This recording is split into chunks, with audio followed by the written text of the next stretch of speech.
오늘은 요한복음 6장 14절 15절에서 세상에 오실 그 선지자라는 제목으로 하나님의 귀한 말씀을 개연하겠습니다. 백성들은 오병이어의 기적을 체험하고 믿음의 눈을 뜨는 것 같았습니다. 그렇지만 다시 그들은 큰 실수를 하고 있습니다. 위대한 선지자로 인식하니 욕심이 생겨난 것이라고 볼 수가 있습니다. 그래서 의도하는 것이 유대왕도 아닌 이스라엘의 북쪽 왕의 왕으로 삼고자 하는 것입니다. 한마디로 그 당시에는 로마가 지명한 왕들이 있었습니다.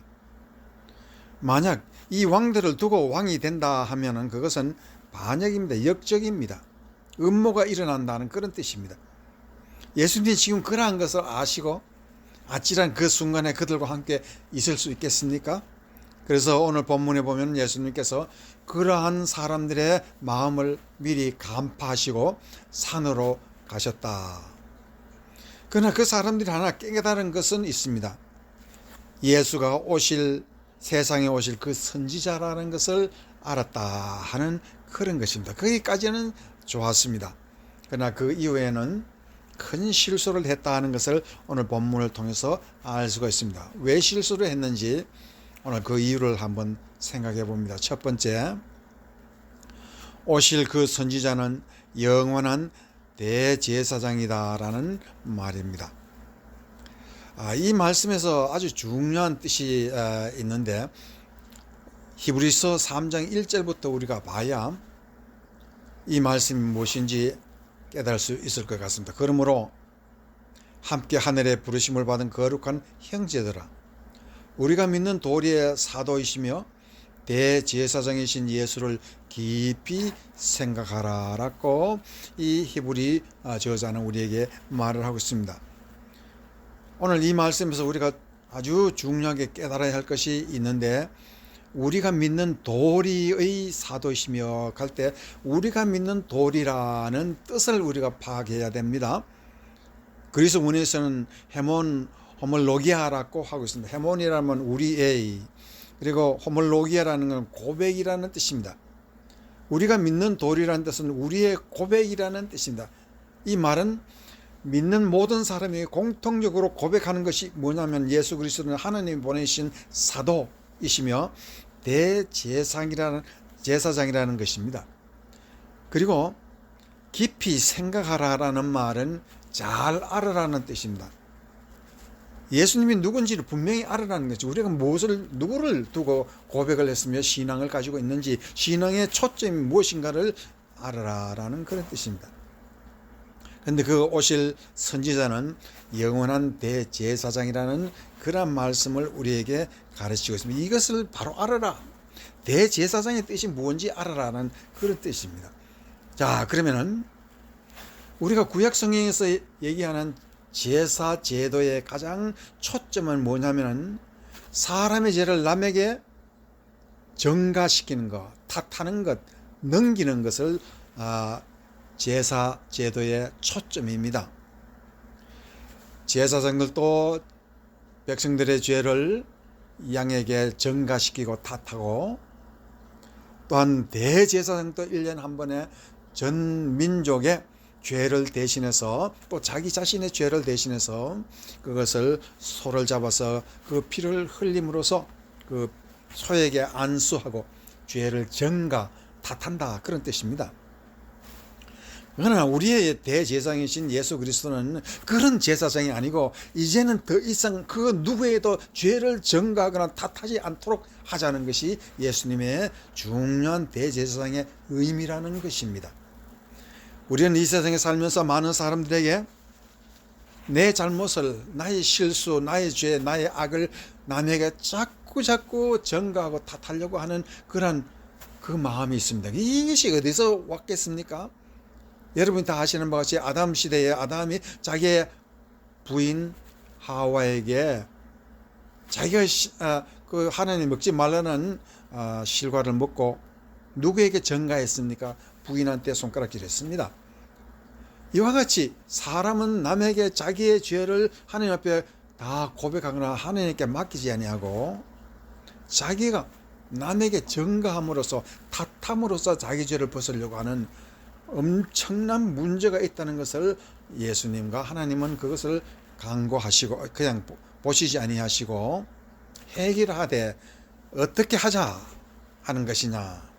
그것은 바로 우리의 모든 죄를 예수님께 맡기라 하는 것입니다. 아무에게도 나의 죄, 나의 실수를 탓하지 말라. 내가 잘못했으면 나 자신 또 탓하지 말고, 남도 탓하지 말고, 사회에 탓하지 말고, 또한 국가에 탓하지도 말라. 그럼 어떻게 하느냐? 예수님께 맡기면 예수님께서 해결한다. 그런 말씀이 되는 것입니다. 그래서 예수님께 대제사장이 되신 것은 예수님이 십자가에 죽으심으로 이 세상 모든 죄를 다 내게 맡기라는 그런 뜻입니다. 그래서 여러분이 다 아시는 바와 같이 이사야서 1장 18절에는 이사야가 참 놀라운 말씀을 거기에 하고 있습니다. 여호와께서 말씀하시되 오라 우리가 서로 변론하자. 너희의 죄가 주홍 같을지라도 눈과 같이 희어질 것이요 진홍같이 붉을지라도 양털같이 희게 되리라. 여기서 이 말씀에서는 뭐냐 하면은 하나님께서는 인간의 모든 죄와 실수와 잘못을 스스로 해결하려고 하지 말라. 다 내게 맡기라는 것입니다. 자신을 원망함으로 말미암아 우리는 자신이 망가지기도 하고 남에게 우리의 죄를 전가시키고 탓함으로 말미암아 내와 남이 싸우게 되고 또한 때로는 다른 나라 국가를 원망할 때는 나라와 나라가 전쟁을 하게 된다는 그러한 것을 우리가 알 수가 있습니다. 죄라는 것은 그러한 면에서 어떠한 성격이 있습니까? 죄는 가만히 있지 못하고 자꾸 병처럼 전파되는 전파성이 너무 강하다라는 것을 우리가 알 수가 있게 되는 것입니다. 그래서 예수님께서는 오늘 선지자로서 이 말씀을 하러 오셨습니다. 죄는 전파되는 것이고 죄는 그 속성상 남에게 탓하려고 하는 것이니 그 모든 죄를 내게 맡기라. 그래서 예수님은 자신도 그랬습니다. 또한 사도 세례 요한도 그랬습니다. 예수님을 보고 하나님의 어린 양이라.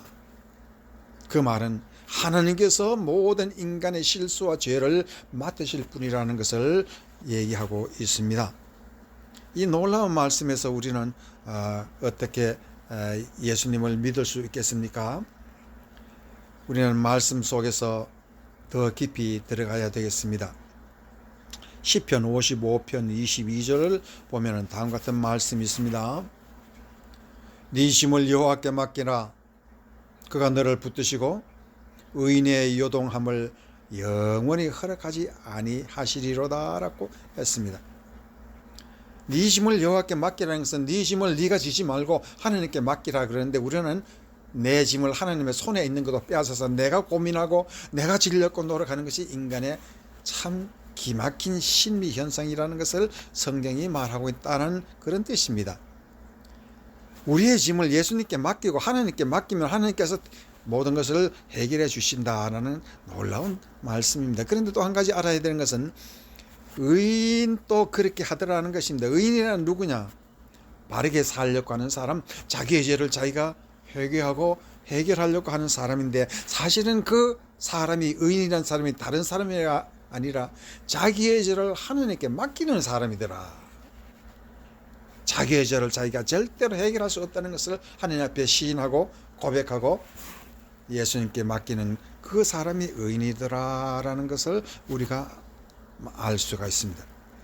그래서 시편 68장 19절에도 그 말씀이 있습니다. 날마다 우리의 짐을 지시는 주 우리의 구원이신 하나님을 찬송할지리로다.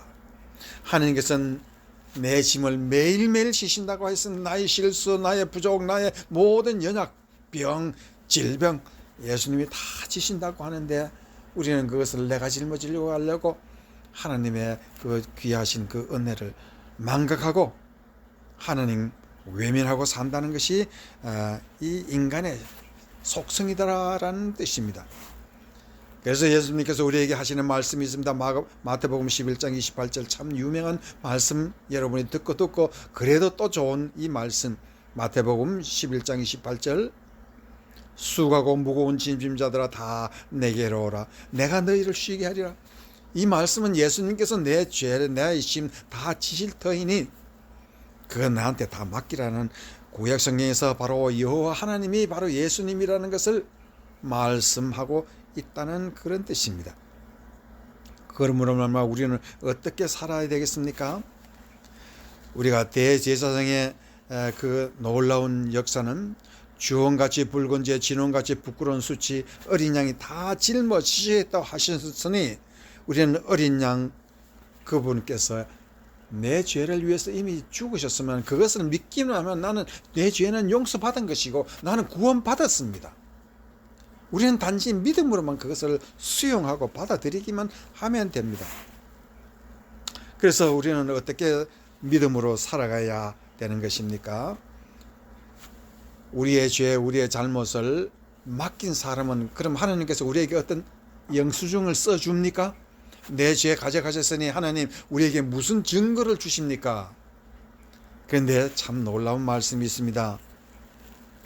하나님께서는 우리의 죄를 맡기면 하나님이 그 맡은 증거로 우리의 가슴 속에 무엇을 성령으로 기록해 하십니까?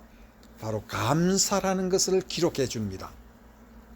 우리는 죄를 하나님께 맡기는데 하나님 우리에게 네 죄 내가 맡았다라는 증거로 감사를 주십니다. 마음속에 감사가 있다는 것은 벌써 하나님 앞에서 내 죄를 하나님이 받으셨다는 그런 뜻입니다. 그리고 감사와 기쁨이 내 가슴속에 자꾸자꾸 우러납니다. 신기합니다. 죄인이 회개하고 가슴 치며 통곡해야 될 사람이 자기의 죄를 하나님 앞에 다 맡기니까 하나님은 그 대신 기쁨을 주시고 감사를 주신다는 것은 참 놀랍고 놀라운 사실이라는 것입니다. 그래서 우리는 어떻게 살아야 됩니까?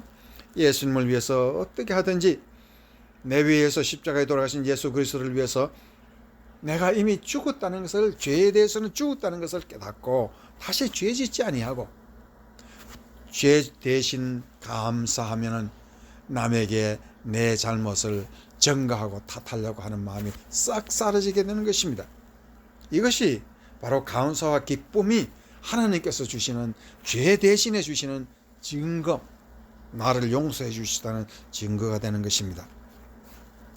그래서 여러분이 다 아시는 바와 같이 우리는 내 자신을 탓함으로 말미암아 낙심하지 말고 어떠한 실망, 절망 가운데서도 감사와 기쁨이 살아있어야 그것이 바로 예수님이 나의 죄를 받았다는 그 증거가 되는 것입니다. 그 증거를 우리는 버리면 절대로 아니 됩니다. 여러분이 다 아시는 바와 같이 모세도 살인자였고 바울 사도도 살인자였습니다. 그러나 그들이 사도가 되는 하나님의 귀한 증거가 무엇입니까? 그들은 다 죄를 맡길 줄 알았기 때문에 그 마음속에 감사와 기쁨이 넘치는 일꾼들이었습니다. 그래서 죄는 전염성이 강하니 전가하지 말고 남에게 떠맡기지 말고 원망하지 말고 오직 예수님이 다 받아치고 예수님이 내 대신 죽으셨다는 것을 믿고 감사하고 기뻐하면 하나님이 더 놀라운 천국의 복을 주실 줄 믿습니다. 그와 같은 여러분이 되시길 주의 이름으로 축원합니다. 두 번째로 우리가 생각해야 될 것이 있습니다.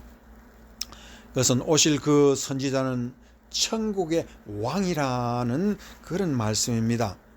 오실 예수님은 천국의 왕이다. 천국의 왕이다.